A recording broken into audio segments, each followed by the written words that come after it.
आज इस वीडियो में मैं आपको प्लूरल ओनली नाउन के बारे में बताऊंगी। प्लूरल ओनली नाउन क्या होते हैं, इनका प्रयोग करने का नियम तरीका, इनके कुछ उदाहरण, इन्हें काउंटेबल नाउन में कैसे बदला जाता है और इनके कुछ अपवाद, इनके बारे में हम लोग डिस्कस करेंगे। तो चलिए शुरू करते हैं। Let's get started.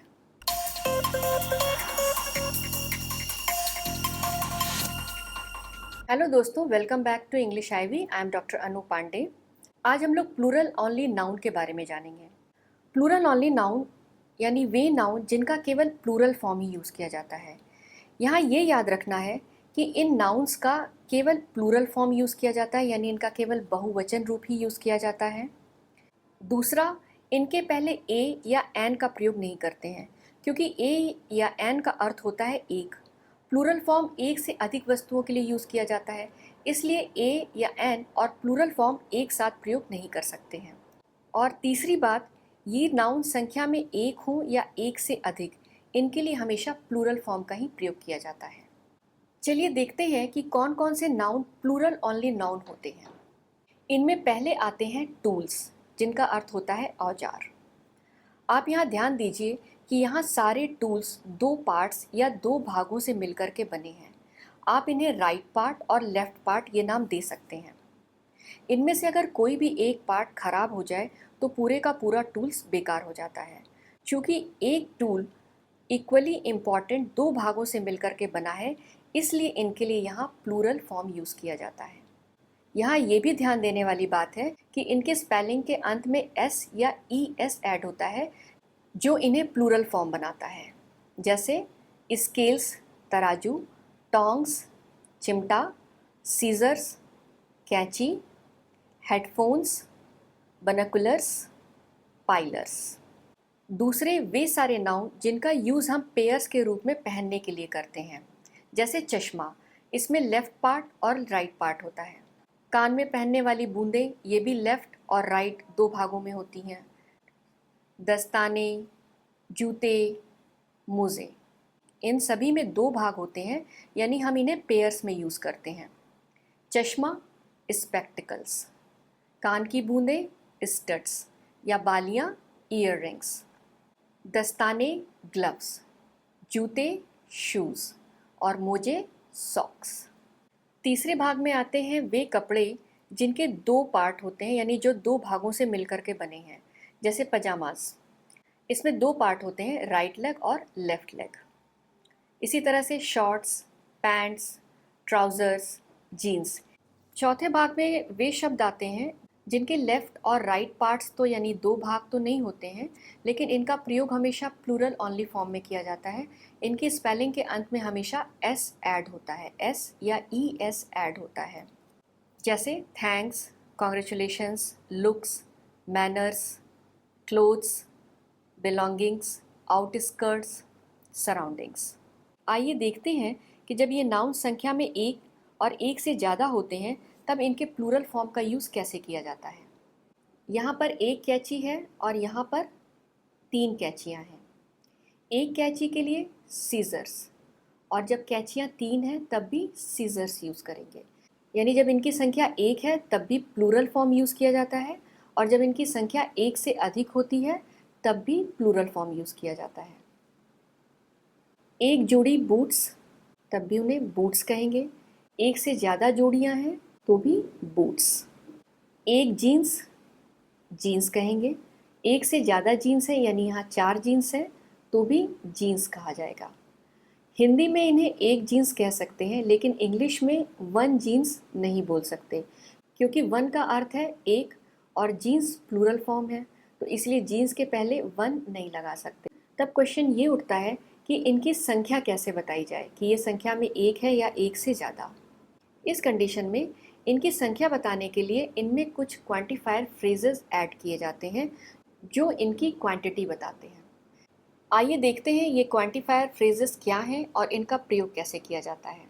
Plural only nouns जब संख्या में एक होते हैं तब उनके पहले अ पेयर ऑफ या अ सेट ऑफ का प्रयोग किया जाता है, या फिर वन पेयर ऑफ या वन सेट ऑफ का प्रयोग किया जाता है। और इनकी संख्या जब एक से ज़्यादा होती है तब उनका नंबर और उनके साथ पेयर्स ऑफ या सेट्स ऑफ का प्रयोग किया जाता है। जैसे अगर उनकी संख्या 3 है तब आप बोलेंगे 3 पेयर्स ऑफ या 3 सेट्स ऑफ। इसी तरीके से many pairs of, many sets of का प्रयोग किया जाता है। आइए इससे रिलेटेड कुछ सेंटेंसेस देखते हैं। पहला सेंटेंस है, मैं एक सुंदर बाली खरीदूंगी। यहाँ पर बाली के एक सेट की बात हो रही है। सेंटेंस कुछ इस तरह से बनेगा, आई will bye a beautiful pair of year rings. यहाँ पर एक सेट की संख्या बताने के लिए कि इनकी संख्या एक है, अ पेयर ऑफ का यूज़ किया गया है। जब इनकी संख्या एक से ज़्यादा होती है तब कैसे सेंटेंस फॉर्म होता है, आइए देखते हैं। मेरी माँ ने मुझे 2 धूप के चश्मे उपहार में दिए। My mom gifted me 2 pairs of sunglasses. यहाँ पर 2 का प्रयोग हुआ है और साथ में पेयर्स का प्रयोग किया गया है क्योंकि 2 पेयर हैं तो एस को ऐड किया गया है। 2 पेयर्स ऑफ सनग्लासेस। मुझे एक कैंची चाहिए। I need 1 pair of scissors. कुछ पैजामा भी पैक करो। Pack few sets of pyjamas also. यहाँ पर क्वांटिफायर फ्यू का यूज़ किया गया है जिसका अर्थ होता है कुछ, few sets of. Plural only noun के साथ जो प्रोनाउन प्रयोग में आते हैं वे भी प्लूरल फॉर्म में होते हैं और इनके साथ जिन वर्ब्स का प्रयोग किया जाता है वो भी प्लूरल फॉर्म में होता है। प्लूरल प्रोनाउन है दीज, दोज, देम, दे और प्लूरल वर्ब है आर, वर, डू, हैव। चलिए नेक्स्ट स्लाइड्स में देखते हैं कि इन वर्ब्स और प्रोनाउन का यूज़ प्लूरल ओनली नाउन के साथ कैसे किया जाता है। आपका चश्मा मेज पर है।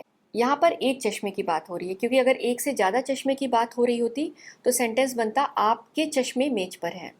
तो यहाँ पर एक चश्मे की बात हो रही है और सेंटेंस कुछ इस तरह से बनेगा, your spectacles are on the table. यहाँ पर आर इस प्लूरल वर्ब का यूज़ किया गया है स्पेक्टिकल्स के साथ। मेरे दस्तानों में छेद है, यानी कि यहाँ पे ग्लव्स की बात हो रही है जो कि एक पेयर है।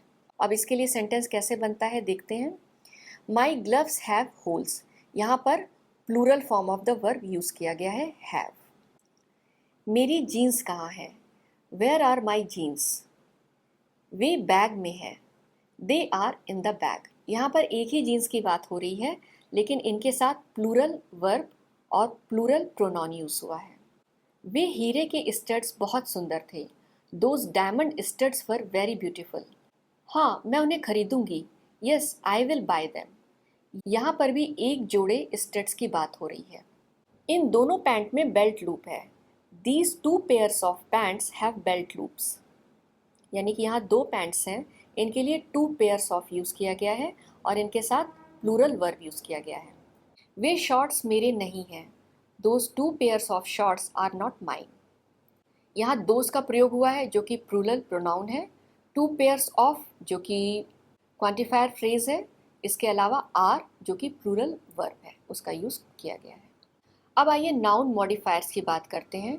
नाउन मॉडिफायर्स वे मॉडिफायर्स होते हैं जो कि किसी दूसरे नाउन की खासियत बताते हैं, उनके बारे में कुछ और बातें बताते हैं। जैसे यहाँ पर ये एक चश्मे का डब्बा है, एक केस है, लेकिन ये सिर्फ चश्मे का है ये बताने के लिए केस के पहले स्पेक्टिकल शब्द का प्रयोग किया गया है।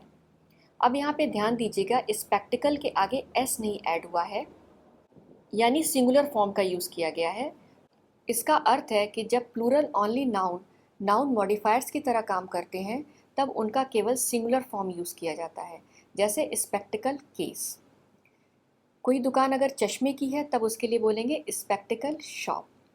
इसी तरह ये जूते के लेस हैं तब इसे कहा जाएगा शू लेस, और अगर 2 लेसेस होंगी तब कहा जाएगा शू लेसेस। ये जूते की अलमारी है तब इसके लिए कहेंगे शू रैक, और अगर कई अलमारियाँ होंगी तो शू रैक्स। आइए अब इनके कुछ सेंटेंस बना करके देखते हैं। मैं चश्मे की दुकान पर जा रहा हूँ, I am going to the spectacle shop. अपने जूते के फीते बांध लो, टाई योर शू लेसेस।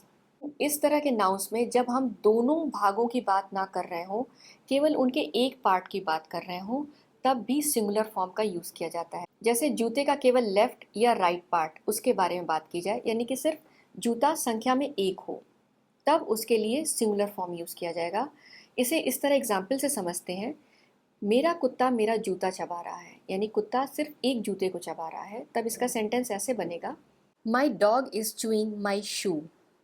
मैंने अपना मोजा खो दिया है, यानी कभी कभी होता है कि जब आप एक मोजा पहने और दूसरा मोजा नहीं मिल रहा है, तब ये सेंटेंस बनता है आई लॉस्ट माई सॉक। यानी यहाँ पर सॉक्स नहीं बोलेंगे, सॉक, क्योंकि लेफ्ट या राइट किसी एक सॉक की बात हो रही है, एक भाग की बात हो रही है। अपराध स्थल पर एक दस्ताना पाया गया। A glove was found at crime scene. यहाँ पे ग्लव के साथ ए आर्टिकल का यूज़ किया जा रहा है और ग्लव के बाद singular form of the verb was का यूज़ किया गया है, क्योंकि यहाँ पर सिर्फ एक पार्ट की बात हो रही है। A glove was found at crime scene. Thank you very much. I hope आपको मेरा ये वीडियो पसंद आया होगा। मेरे इस वीडियो को लाइक और शेयर ज़रूर करिएगा, साथ में मेरे चैनल को सब्सक्राइब ज़रूर करिए। थैंक यू अगेन, धन्यवाद।